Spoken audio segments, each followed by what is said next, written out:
আসসালামু আলাইকুম রহমতুল্লাহ। বিসমিল্লাহির রহমানির রহিম। সাথে আছি আমি মোহাম্মদ দেলোয়ার হোসেন। আশা করি আল্লাহর অশেষ রহমতে আপনারা সবাই অনেক ভালো আছেন। আজকে আমরা যে বিষয়টি নিয়ে আলোচনা করব তা হলো আয়নীকরণ বিভব বা আয়নীকরণ শক্তি। এই দুটোই কিন্তু একই কথা। তো আসলেই আমাদের পর্যায় নাম্বারের ক্ষেত্রে বাম থেকে ডানের দিকে গেলে আয়নীকরণ শক্তি বৃদ্ধি পাবে নাকি হ্রাস পাবে, বা একই গ্রুপের উপর থেকে যদি আমরা নিচের দিকে নামি তাহলে আসলেই আয়নীকরণ শক্তি বৃদ্ধি পাবে নাকি হ্রাস পাবে, এই জিনিসগুলো নিয়ে আজকে আমরা একদম বেসিক থেকে উচ্চ লেভেল পর্যন্ত আলোচনা করার চেষ্টা করব, যাতে করে এ বিষয়টি আপনি খুব ভালো মতন বুঝতে পারেন। তো চলুন ভিডিও শুরু করি। বিসমিল্লাহির রহমানির রহিম। আসসালামু আলাইকুম রহমতুল্লাহ। এ পর্যায়ে আমরা আলোচনা করব আয়নীকরণ বিভব বা আয়নীকরণ শক্তি এই বিষয়টিকে নিয়ে। আয়নীকরণ বিভব বা আয়নীকরণ শক্তির সংজ্ঞাটা আমরা এখানে ফেলে রাখলাম। এখন আমরা একটা উদাহরণ দেখার চেষ্টা করি, তাহলেই এই বিষয়টি ভালো মতন বুঝতে পারবো ইনশাআল্লাহ। লিথিয়ামের প্রথম কক্ষপথে 2টি আর লাস্ট কক্ষপথে 1টি ইলেকট্রন রয়েছে। এখন আমরা যদি ওই একটি ইলেকট্রনকে অপসারণ করতে চাই তাহলে অবশ্যই অপসারণ করার জন্য আমাকে শক্তি দিতে হবে। তো আসলে কতটুকু শক্তি দিলে এই ইলেকট্রনটা অপসারিত হবে, সেই শক্তির পরিমাণটাই হচ্ছে যে লিথিয়ামের আয়নীকরণ বিভব বা আয়নীকরণ শক্তি।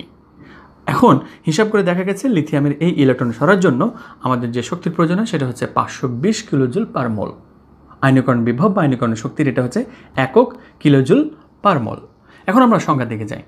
গ্যাসীয় অবস্থায় কোন মৌলের, তাহলে লিথিয়ামের আমরা বের করছি, তাহলে লিথিয়ামকে অবশ্যই কী অবস্থায় থাকতে হবে?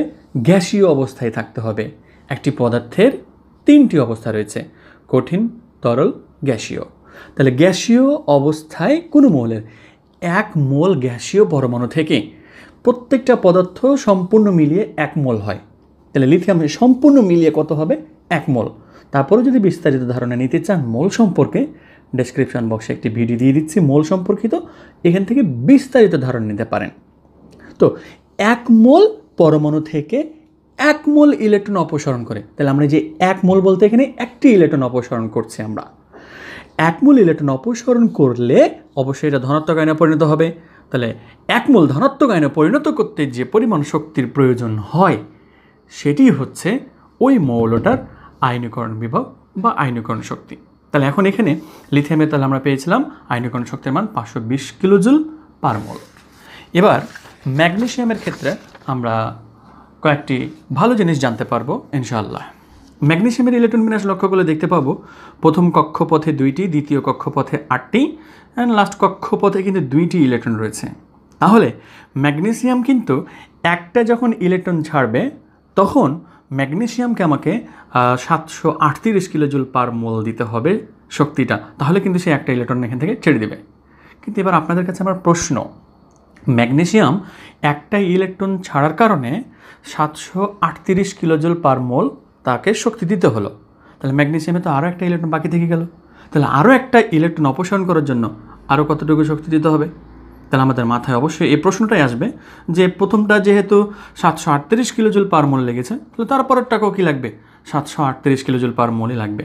বাট নো, আমরা ম্যাগনেসিয়ামের কথাটা আর একটু ভালো করে লক্ষ্য করে নিই। তো ম্যাগনেসিয়ামের যখন একটা ইলেকট্রন অপসারণ করব তখন সেটাকে বলা হয় ম্যাগনেসিয়ামের প্রথম আয়নীকরণ বিভব বা প্রথম আয়নীকরণ শক্তি। তো ম্যাগনেসিয়ামের প্রথম আয়নীকরণ বিভবের মান হচ্ছে 738 কিলোজুল পার মোল। এখন আমরা ম্যাগনেসিয়ামের এই লাস্ট কক্ষপথে 1টি ইলেকট্রন আছে, এই একটি ইলেকট্রনটাকে আবারও কী করতে যাচ্ছি? সরিয়ে ফেলতে চাচ্ছি। তাহলে ম্যাগনেসিয়ামকে কতটুকু শক্তি দিতে হবে? তখন কিন্তু ম্যাগনেসিয়ামকে 738 কিলোজুল পার মোল শক্তি দিলে কখনো এই ইলেকট্রনটাকে আর সরানো যাবে না। কেন সরানো যাবে না সেটি নিয়ে অবশ্যই আমি আলোচনা করছি। তো ম্যাগনেসিয়ামের দ্বিতীয় আয়নীকরণ বিভব মানে এই দ্বিতীয় ইলেকট্রনটা সরানোর জন্য আমাদের শক্তি লাগবে 1450 কিলোজুল পার মোল। চিন্তা করতে পারেন, প্রথম ইলেকট্রনটা সরানোর জন্য লেগেছিল 738 কিলোজুল পার মোল, তাহলে আরও একটা ইলেকট্রন আছে ওটাকেও সরাতে আমাদের 738 কিলোজুল পার মোল লাগবে। একটা ইলেকট্রন সরাতে যেহেতু 738 লেগেছে, তাহলে আর একটাকে সরাতে আরও 738 লাগবে। কিন্তু না, পরবর্তীতে যে আরেকটি ইলেকট্রন থাকবে ওই ইলেকট্রনটাকেই সরাতে শুধুমাত্র 1450 কিলোজুল পার মোল শক্তি লাগবে। কিন্তু কেন লাগবে সেটা একটু লক্ষ্য করে আপনাদেরকে। যখন ম্যাগনেসিয়ামের এখানে লাস্ট কক্ষপথে 2টি ইলেকট্রন রয়েছে তখন আমাদের নিউক্লিয়াসে কতটি প্রোটন এবং সম্পূর্ণ ম্যাগনেসিয়ামে কতটি ইলেকট্রন রয়েছে সে একটু খেয়াল করার চেষ্টা করি।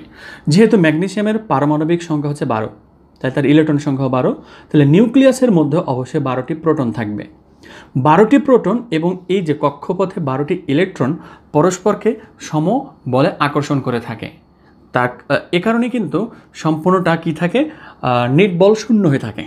বাট আপনি যখন একটা ইলেকট্রন এখান থেকে অপসারণ করে ফেললেন তখন কি ঘটনা ঘটেছে দেখেন, ইলেকট্রন কয়টা এখানে 11টা, বাট নিউক্লিয়াসের মধ্যে প্রোটন সংখ্যা কিন্তু অবশ্যই কি থেকে যাবে, নিউক্লিয়াস অবশ্যই এখানে দেখানো হয়নি, নিউক্লিয়াসের মধ্যে প্রোটন সংখ্যা কিন্তু 12টাই থেকে যাবে। তার কারণ প্রোটন সংখ্যার কখনো কি হয় না, চেঞ্জ হয় না। ইলেকট্রন সংখ্যার কি হয়ে গেছে, চেঞ্জ হয়ে গেছে। ইলেকট্রন কতটি রয়েছে, 11টি, বাট নিউক্লিয়াসের মধ্যে প্রোটন কতটি রয়েছে, 12টি। এখন দেখেন তো 12টা প্রোটন অ্যান্ড 11টা ইলেকট্রন, এর মধ্যে কে বেশি শক্তিশালী হবে? অবশ্যই 12টা প্রোটন বেশি শক্তিশালী হবে, 11টা ইলেকট্রন কম শক্তিশালী হবে। এখানের মধ্যে 12টা ইলেকট্রন 12টা প্রোটন সমশক্তিশীল, এখানের মধ্যে 12টা প্রোটন অ্যান্ড 11টা ইলেকট্রনের মধ্যে 11টা ইলেকট্রন কম শক্তিশালী, 12টা প্রোটন বেশি শক্তিশালী। তাই ওই ইলেকট্রনগুলোকে মানে ওই 11টা ইলেকট্রনকে ওই 12টা প্রোটন আরও কী করে ধরবে, আঁকড়ে ধরে ফেলবে। আঁকড়ে ধরার কারণে যখন আপনি এই লাস্ট কক্ষপথের ওই একটি ইলেকট্রনকে অপসারণ করতে চাইবেন তখন ওই প্রোটন বলবে আমি তো তাকে আরও বেশি জোরে আঁকড়ে ধরে আছি, তাহলে একে সরানোর জন্য আগে তোমরা যতটুকু শক্তি ব্যবহার করেছিলে এখন কিন্তু ততটুকু শক্তি দিলে কোনো কাজ হবে না। তাই দ্বিতীয় আয়নীকরণ শক্তির ক্ষেত্রে ম্যাগনেসিয়ামের এই আয়নীকরণ বিভবের মান হয়ে যায় 1450 কিলোজুল পার মোল। আশা করি বিষয়টি আপনারা বুঝতে পেরেছেন। এবার আমরা একই পর্যায়ের বাম থেকে ডানে গেলে আয়নীকরণ বিভব বৃদ্ধি পায়। আমরা যদি পর্যায় সারণী খেয়াল করি, পর্যায় সারণীর ক্ষেত্রে একটা পর্যায়ের যে কোনো পর্যায় হোক না কেন, একই পর্যায়ের বাম থেকে যদি ডানের দিকে যান তাহলে আয়নীকরণ বিভবের মান বৃদ্ধি পায়। বাট কেন বৃদ্ধি পাবে, এবার আমি আপনাদেরকে একটু ডায়াগ্রামের মাধ্যমে বিষয়টি দেখানোর চেষ্টা করি। আমরা একটি পর্যায় নিয়েছি, যে পর্যায়টি হচ্ছে lithium, beryllium, boron, carbon, nitrogen, আরও মৌল ছিল সেখানে আমি নেই। এখন দেখেন ইলেকট্রন অপসারণ করতে যে শক্তিটা লাগবে সেটাই হচ্ছে আয়নীকরণ বিভব বা আয়নীকরণ শক্তি। এখন লিথিয়ামের সর্বশেষ কক্ষপথে একটি ইলেকট্রন রয়েছে অ্যান্ড বেরিলিয়ামের সর্বশেষ কক্ষপথে 2টি ইলেকট্রন রয়েছে। এখানেও লিথিয়ামের ক্ষেত্রে দ্বিতীয় কক্ষপথে একটি ইলেকট্রন, এখানে কিন্তু দ্বিতীয় কক্ষপথেই 2টি ইলেকট্রন। বোরনের ক্ষেত্রে দ্বিতীয় কক্ষপথেই 3টি, কার্বনের ক্ষেত্রে ওই কক্ষপথেই 4টি, নাইট্রোজেনের ক্ষেত্রে দ্বিতীয় কক্ষপথেই 5টি ইলেকট্রন।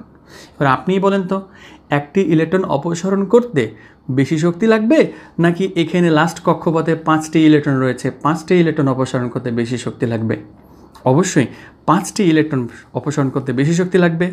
তাই আমরা যখন বাম থেকে ডানের দিকে অগ্রসর হচ্ছি একই কক্ষপথে ইলেকট্রন সংখ্যা বাড়তে আছে অ্যান্ড নিউক্লিয়াসে প্রোটন সংখ্যাও তখন কি থাকবে, বাড়তে থাকবে।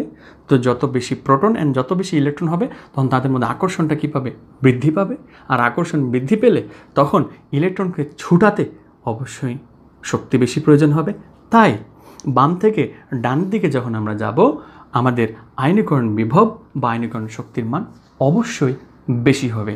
এটি হচ্ছে পর্যায়ভিত্তিক ধর্ম, বাট গ্রুপ ভিত্তিক ধর্মটা আসলে কি হতে পারে। তো দ্বিতীয় পর্যায়ের মৌলের যেগুলো আমরা দেখলাম সেগুলোর একটু আয়নীকরণ বিভবের মানগুলো একটু খেয়াল করা যাক। এখন একটু খেয়াল করে দেখি আমরা দ্বিতীয় পর্যায়ের মৌল। তবে একটু আগে যে কথা আপনাদেরকে বলেছিলাম আমি বেরিলিয়াম, বোরনের ক্ষেত্রে এই ঘটনাগুলো এখানে একটু ডিফারেন্ট ঘটবে, একটু ভালো করে খেয়াল করার চেষ্টা করবেন। ওখানে জাস্ট বোঝার জন্য বলেছি, এখানে মান দিয়ে আপনাদেরকে বোঝাচ্ছি। সো আপনার এই বিষয়টা এমনিতেই ভালো মতন ক্লিয়ার হয়ে যাবেন ইনশাআল্লাহ। তো দ্বিতীয় পর্যায়ের মৌলের ক্ষেত্রে lithium, beryllium, boron, carbon, nitrogen, oxygen, fluorine and নিয়ন। তো একটু খেয়াল করি আমরা, লিথিয়ামের আয়নীকরণ শক্তি হচ্ছে 520 কিলোজুল, বেরিলিয়ামের ক্ষেত্রে 900, বোরনের ক্ষেত্রে তো আরও বেশি হওয়ার কথা, বাট বোরনের ক্ষেত্রে তাহলে কমে গেছে কেন, 801 হয়ে গেছে কেন? এবার তো মাথায় প্রশ্ন আসতেই পারে। কার্বনের ক্ষেত্রে কিন্তু বেড়ে গেছে 1086, বাট নাইট্রোজেনের ক্ষেত্রে আরও বেড়েছে 1402, বাট অক্সিজেনের ক্ষেত্রে আবার কমে গেছে 1314।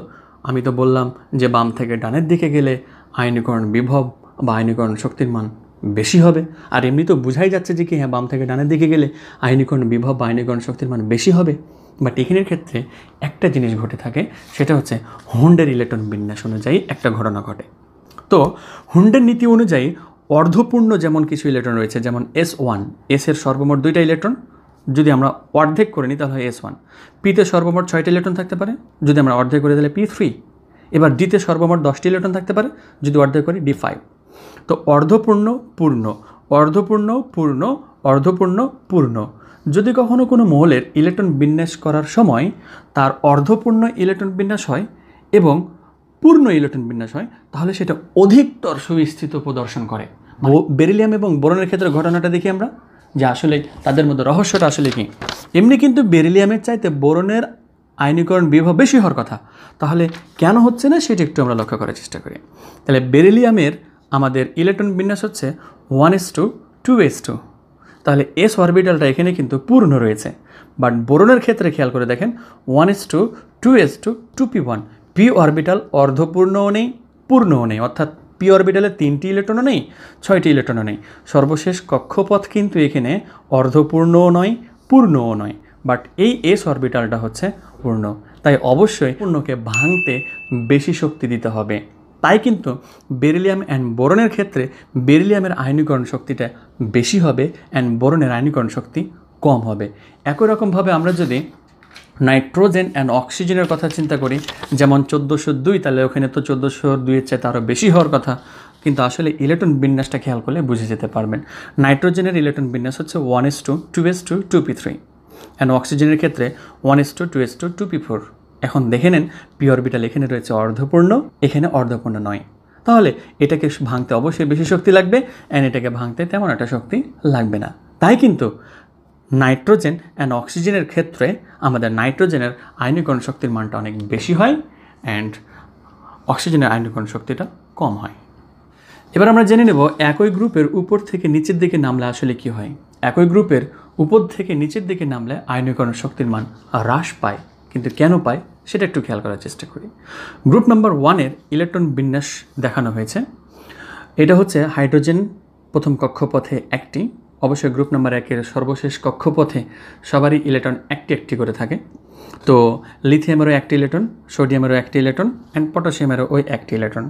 এখন দেখেন এই লিথিয়ামের এই ইলেকট্রনটাকে অপসারণ করতে যতটুকু শক্তি লাগবে, সোডিয়ামের এই ইলেকট্রনকে অপসারণ করতে তার চাইতে কম শক্তি লাগবে। পটাশিয়ামের এই ইলেকট্রনকে অপসারণ করতে আরও কম শক্তি লাগবে। কিন্তু কেন?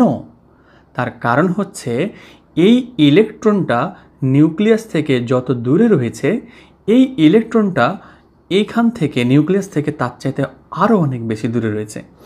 এই ইলেকট্রনটা তাহলে নিউক্লিয়াস থেকে আরও অনেক দূরে রয়েছে। তো নিউক্লিয়াস থেকে দূরে যখন ইলেকট্রন থাকবে, ওই ইলেকট্রনের প্রতি নিউক্লিয়াসের আকর্ষণটা কমে যায়। তাই এই ইলেকট্রনকে যখন শক্তি দিবেন ঠুস করে বের হয়ে যাবে, বাট এই ইলেকট্রনকে শক্তি দিলে আরও ঠাস করে বের হয়ে যাবে, এই ইলেকট্রনকে খুব তাড়াতাড়ি বের হয়ে চলে যাবে। তাহলে আশা করি বুঝতে পেরেছেন যে নিউক্লিয়াস থেকে যদি ইলেকট্রনের দূরত্ব বৃদ্ধি পায়, তাহলে ওই ইলেকট্রনকে অপসারণ করতে আমাদের তেমন একটা বেশি শক্তির প্রয়োজন হয় না। তাই একই গ্রুপের উপর থেকে নিচের দিকে যদি আমরা নামি, তাহলে আয়নীকরণ শক্তির মান হ্রাস পেয়ে যাবে, খুব তাড়াতাড়ি ইলেকট্রনকে অপসারণ করা সম্ভব হবে। আমরা এবার এই গ্রুপ নাম্বার 1-এর আয়নীকরণ শক্তির মানগুলো একটু লক্ষ্য করি।